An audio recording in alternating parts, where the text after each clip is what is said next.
ये स्त्री पुरुष कोई भी हो, ये सब संबंध से सुख खोज रहे हैं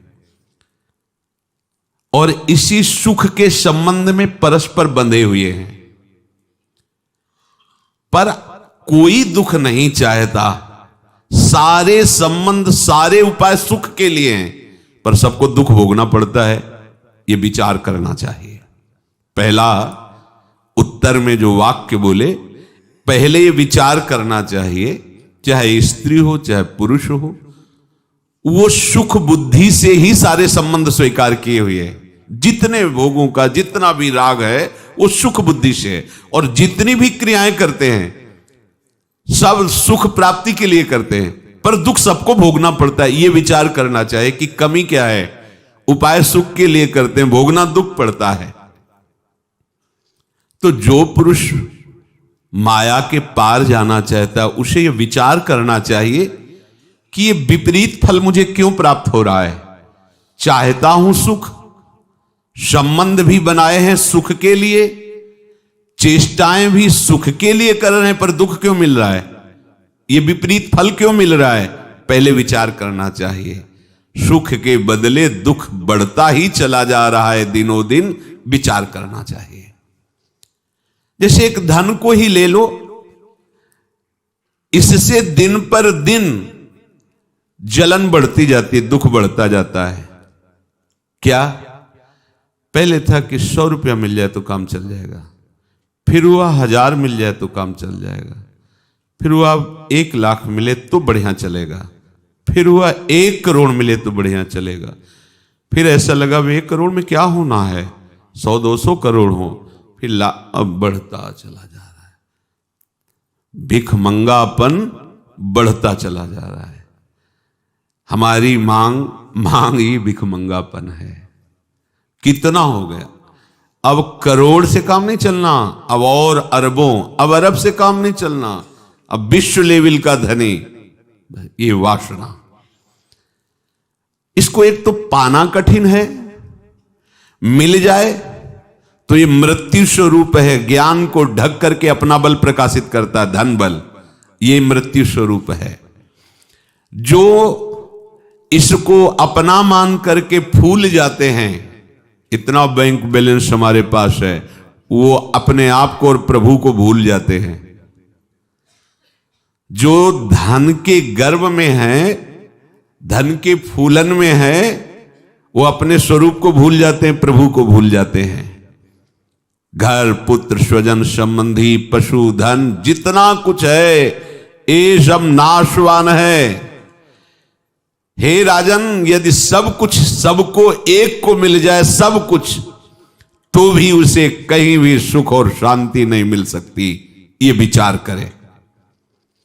इसलिए जो माया के पार जाना चाहते हैं उसे ये भी समझ लेना चाहिए कि स्वर्ग आदि लोक लोकांतर जो है, ये भी सीमित कर्म का फल भुगवा करके एक अच्छा स्वप्न जैसा, फिर उसे इसी दुखालय मृत्यु लोक में आना पड़ता है।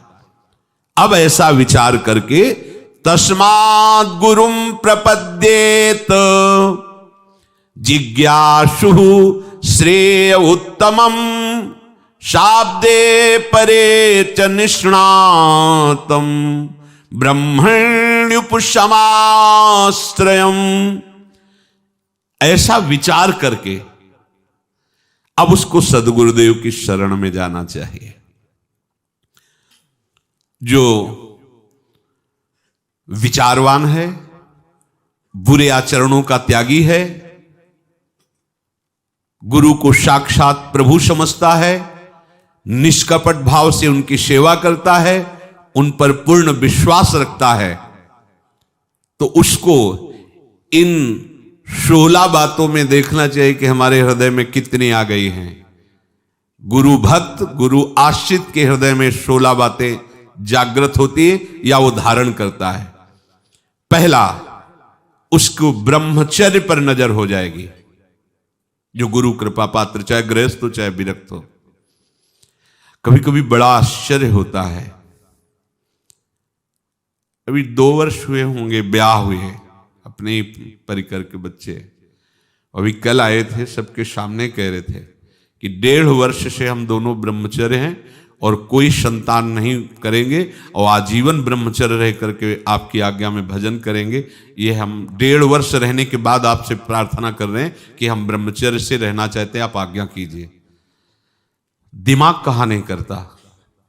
अपने लोग वैरागी हैं, जरा इस बात पर विचार करो, इसीलिए कह रहे हैं विचार करो कि ग्रह त्यागी हैं, संसार के त्यागी कहलाते हैं, पर अंदर सुख बुद्धि रखते हैं भोगों पर। कितना विक्षेप देते हैं भोग। अभी 22-24 का बच्चा है, 24-25 को होगा, और वो कह रहा मैं 1.5 वर्ष से ब्रह्मचर्य, अभी नया ब्याह हुआ है। और ऐसे परिवार का नहीं कि मिथ्या भाषण या ऐसा नहीं, वो खूब आप लोग तो जानते ही हैं, पूरा परिवार अनन्य है, श्री जी का अनन्य भक्त है। तब आश्चर्य होता है, एक ही जगह रहना है और ब्रह्मचर्य से रहना है। तब लगता है केवल कृपा, दूसरा कुछ नहीं हो सकता। अपने लोग डरते रहे हैं, देखना नहीं है, उस जगह नहीं जाना है, डरते रहे, जैसे सांप को देख के डरता है, विषयों से डरते रहे। और ये बहादुर विषयों के बीच में रहकर कृपा से कैसे ये मतलब दिमाग नहीं कहा करता, ऐसा कैसे हो। और ऐसे एक नहीं है, श्री जी के परिकर में 10-20 तो ऐसे हैं जो गृहस्थी में नवीन अवस्था के, और ऐसे एक कृपा। गुरु कृपा पात्र का सबसे पहले व्यभिचार पर शासन होता है, ब्रह्मचर्य पर उसकी दृष्टि जाती है। क्योंकि जब तक ब्रह्मचर्य नहीं तब तक ये अध्यात्म की नींव है। ब्रह्मचर्य आ ही जाएगा, आपको अच्छा ही नहीं लगने लगेगा, धीरे धीरे आपका मन उपरति को प्राप्त होने लगेगा। दूसरा है किसी को दुख नहीं पहुंचाना, हिंसा नहीं करनी, ये बात आने लगेगी। तीसरा, हमको कोई दुख दे हम सह जाएंगे, शिकायत नहीं करेंगे। तीसरी बात, ये 16 लक्षण आते हैं सच्चे शिष्य के हृदय में। हम दुख सुख को समान भाव से सह जाएंगे। चौथा, गुरु कृपा से हमें सब जगह भगवत दर्शन करना है, सब जगह हमारे प्रभु हैं। पांचवा, केवल एक वस्तु प्राप्त करने योग्य हैं तो प्रभु हैं, ये समझ में आ गई। छठवां, चाहे जंगल में हो चाहे भीड़ में हो, मैं सदैव एकांत में ही रहूंगा।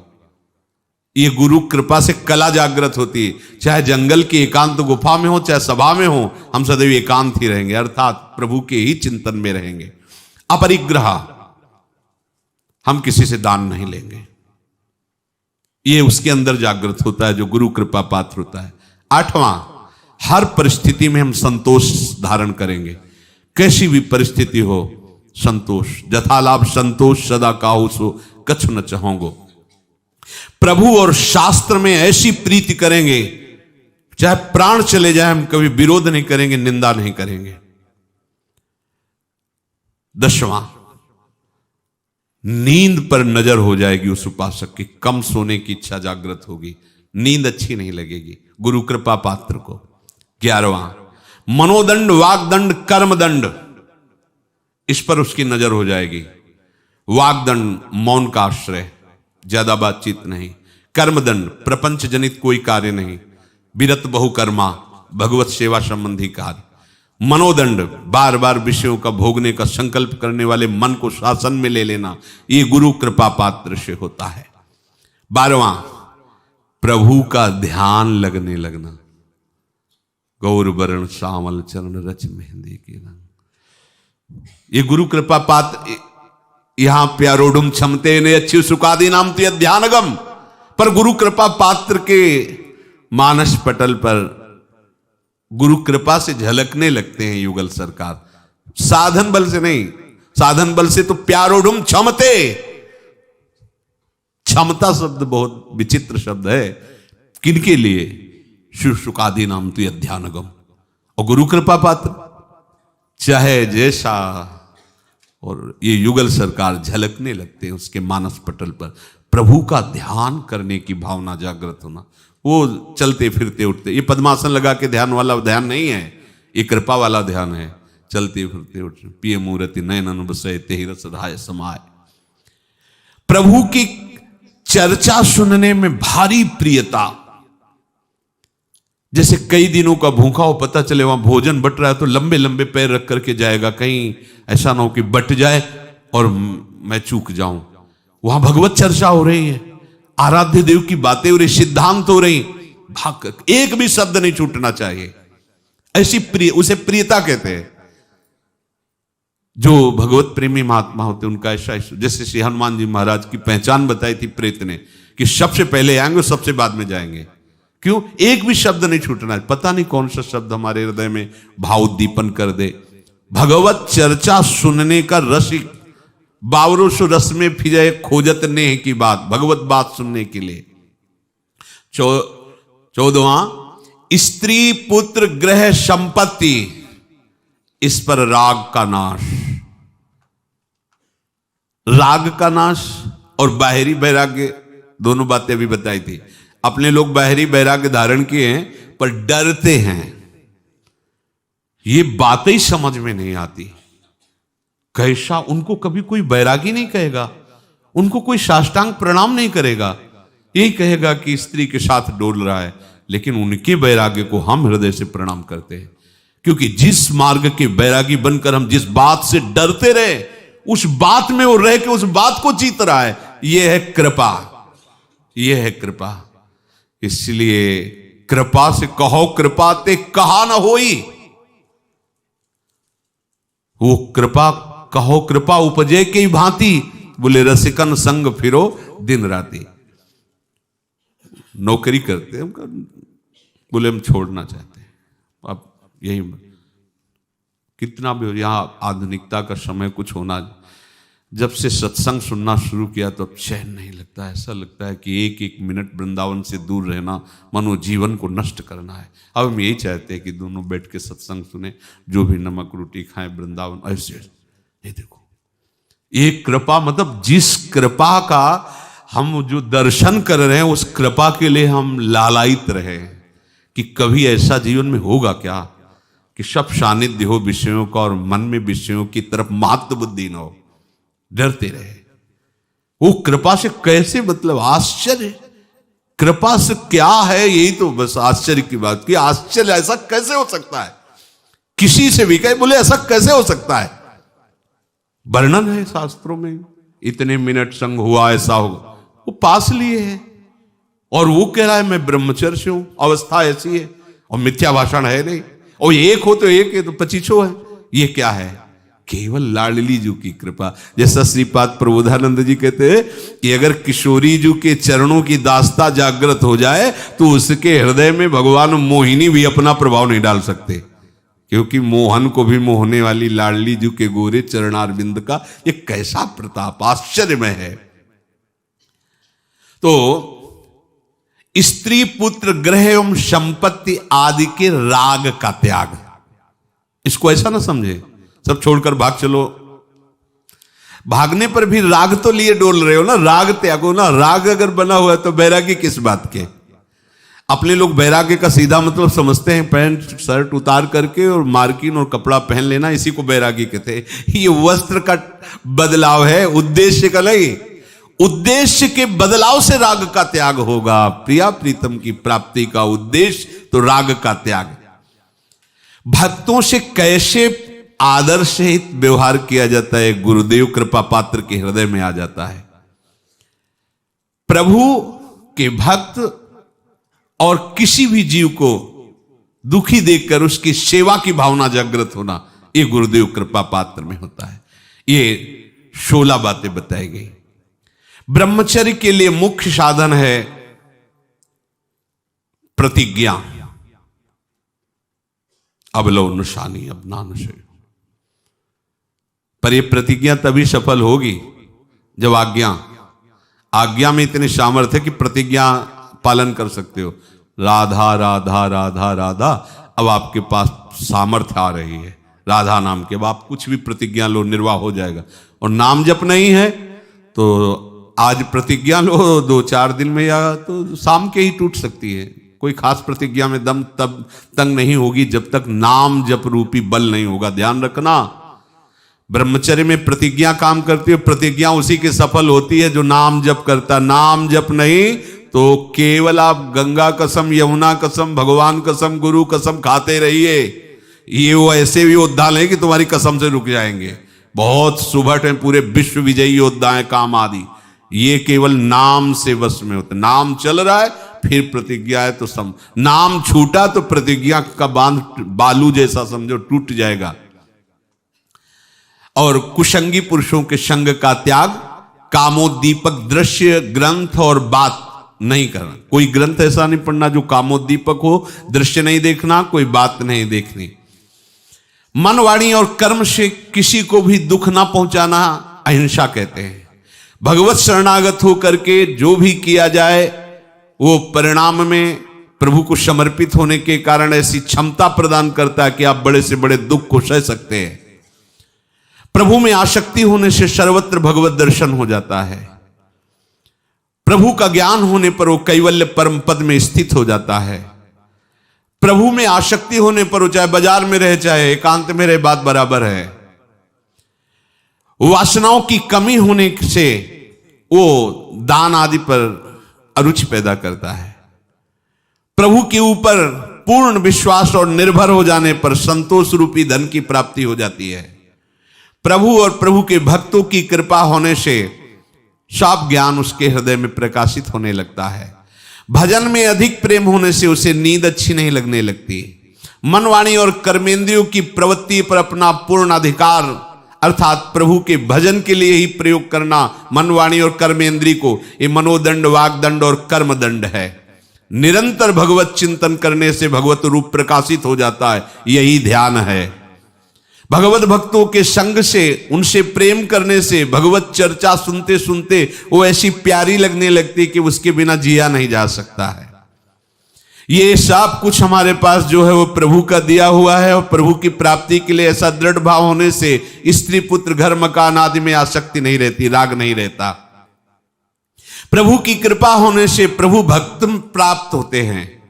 प्रभु की कृपा होने पर प्रभु के भक्त प्राप्त होते हैं और भक्तों की कृपा होने से प्रभु से प्रेम हो जाता है।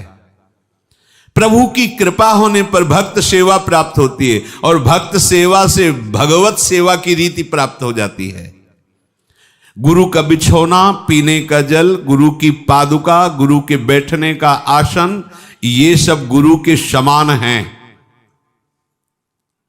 इनका आदर गुरु के समान ही करना चाहिए। गुरु का बिछौना, गुरु का पीने का जल, गुरु की पादुका, गुरु की बैठने की वेदी, उनका आसन आदि ये गुरु के समान ही सम्माननीय है, क्योंकि ये गुरुदेव के हैं। गुरु के सामने किसी को उपदेश देना अपराध है। गुरु के सामने बैठकर किसी को मंत्र देना या अपराध है। या तो उनकी आज्ञा हो कि अब आप ऐसा कीजिए, नहीं तो वर्जित है। उपासक के लिए गुरु आज्ञा ही भक्ति का मार्ग प्रकाशित करती है और चित्त को शांत करती है। शिष्य तीन प्रकार के होते हैं, उत्तम, मध्यम और अधम। जो गुरु का अभिप्राय समझकर आज्ञा की प्रतीक्षा किए बिना उनकी रुचि के अनुसार रहते हैं, उन्हें उत्तम शिष्य कहते हैं। गुरु का अभिप्राय समझकर हमारे गुरु कैसे प्रसन्न होंगे, उनका अभिप्राय क्या है, और आगे से आगे, आगे से आगे बिल्कुल ठीक वैसे ही चेष्टा, वो उत्तम शिष्य होते हैं। जो इंतजार करते हैं, जब कहेंगे तब कर देंगे, आज्ञा मिलने पर फिर कार्य प्रारंभ करते हैं, वो मध्यम शिष्य होते हैं। और जो गुरु की आज्ञा होने पर भी उसके अनुसार आचरण नहीं करते और अपने को शिष्य मानते हो, अधम शिष्य होते हैं। गुरुदेव की सेवा करते हुए कभी कभी उनकी आज्ञा का पालन न करना मंगल होता है। जैसे गुरुदेव कह दें, उनको आवश्यक है, उनका शरीर दर्द कर रहा है, गुरुदेव कह दें नहीं दबाना, चलो जाओ, खड़े रहना। नहीं महाराज, एक बार कृपा करके हमें आदेश दीजिए, हम दबाएंगे नहीं, हमने कह दिया नहीं हम दबाएंगे महाराज, ऐसा बस कृपा कीजिए, कृपा कीजिए, मतलब वो ऐसे। देखो कभी कभी आ जाया करो। जब शुरुआत में तो गुरुदेव भगवान ने कहा कि पूर्णिमा और अमावस्या के दिन आ जाया करो, बस ऐसे एकांत हम रहते हैं, कोई पर नहीं, आज्ञा पालन करो। तो हमको महाराज पढ़े, ये तो पहले से थी हमारे पास, अब हमने पढ़ा है महाराज जी शास्त्रों में कि गुरु की ऐसी आज्ञा का पालन नहीं करना चाहिए जो उनसे दूरी बनावे। वह देख लो, ऐसे तो पूर्णिमा और अमावस्या को आ जाया करो तो ठीक। जब सेवा नहीं मिली थी पहले, ऐसे धीरे धीरे धीरे धीरे फिर तो जब गुरुदेव तुमसे सेवा के लिए मना करें तो उनकी इस आज्ञा का पालन न करें, स्पष्ट लिखा हुआ है। तुम छोड़ो ये सेवा, छोड़ो, चलो बाहर निकलो, खड़े हो जा करके, खड़े हो गए। जब सेवा का टाइम हो गया फिर सेवा में लग गए। मना किया था क्यों करो, चलो बाहर निकलो, फिर निकल गए, फिर आके सेवा में। मतलब अपने को अपना अस्तित्व तो नहीं है। और अगर मान हुआ, कई साल से सेवा करें, जरा सी बात में निकाल निकल गए। अच्छा, वो निरपेक्ष है, तुम्हारी सेवा व्यर्थ नहीं जाएगी, वो बैंक में जमा है, तुम्हारे काम आएगी, तुम्हारा मंगल होगा, परंतु उनकी करुणा से वंचित हो गए। यदि गुरुदेव सेवा के लिए मना कर दे तो दैन्य होकर बार बार प्रार्थना करो, और एक बार नहीं अनेक बार उनकी इस आज्ञा का उल्लंघन करो। एक बार नहीं, अनेक बार। नहीं मल नहीं, सोनी लगा नहीं लगा, चलो बाहर चलो, फिर सुबह सुबह मना किया तो सोनी रख दे, फिर सोनी लगा। वो देख लेंगे ना, हाँ ठीक है, फिर वो तुम पर प्रसन्न हो जाएंगे। कई बार गुरुदेव इस प्रकार से अपने शिष्य के समर्पण की परीक्षा लिया करते हैं।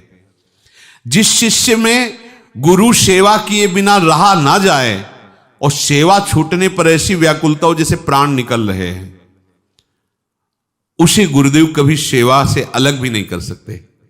वो कहे भी भले दे, सेवा से अलग नहीं कर सकते। सर्वदा महासुख प्राप्ति के लिए दुखों को सहते हुए भी गुरु के बताए हुए उपासना और सिद्धांत पर चलने से निश्चित इस मार्ग के पथिक को लक्ष्य की प्राप्ति हो जाती है।